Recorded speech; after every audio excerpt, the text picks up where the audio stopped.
Olá, mentes brilhantes. Eu sou o professor Felipe, professor de Física aqui do Mind Up. E hoje eu vou ensinar para vocês o primeiro assunto introdutório, que é a cinemática dentro da física. Dentro da cinemática, a gente tem alguns 5 pontos fundamentais, que é a posição, velocidade, aceleração, tempo, movimento uniforme e o movimento uniforme variado. Primeiro eu vou explicar sobre posição e deslocamento. A posição ela é a relação onde está o corpo no ponto inicial. Por exemplo, a placa de quilômetro em uma rodovia. Eu estou no quilômetro 40. Ela está dizendo qual que é a sua posição dentro da rodovia dela. E o deslocamento, que é a variação de posição entre o ponto final e o ponto inicial. A fórmula que a gente usa para poder saber o deslocamento é a posição final menos a posição inicial.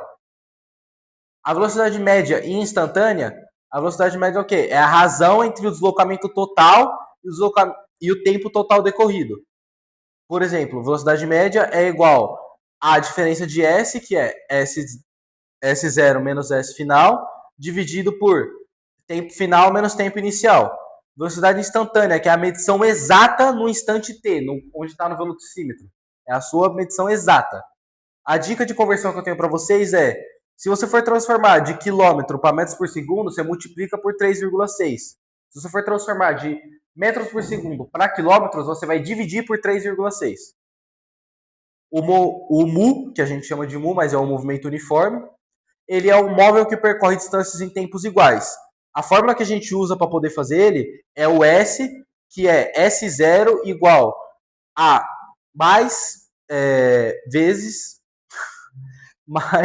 velocidade vezes tempo.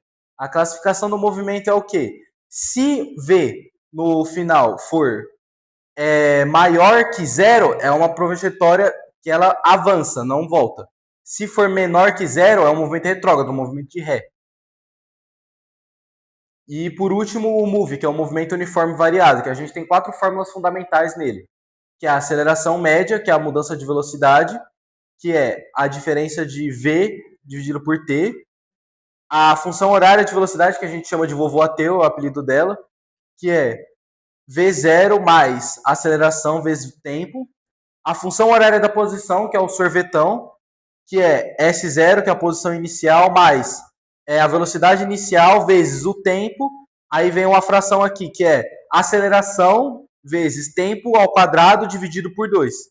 E por último, a última fórmula que a gente utiliza bastante é a equação de Torricelli, que você vai usar quando a questão não der e não pedir o tempo, que é V ao quadrado, que é igual a velocidade inicial ao quadrado, mais 2 vezes a aceleração, vezes a diferença da posição do objeto.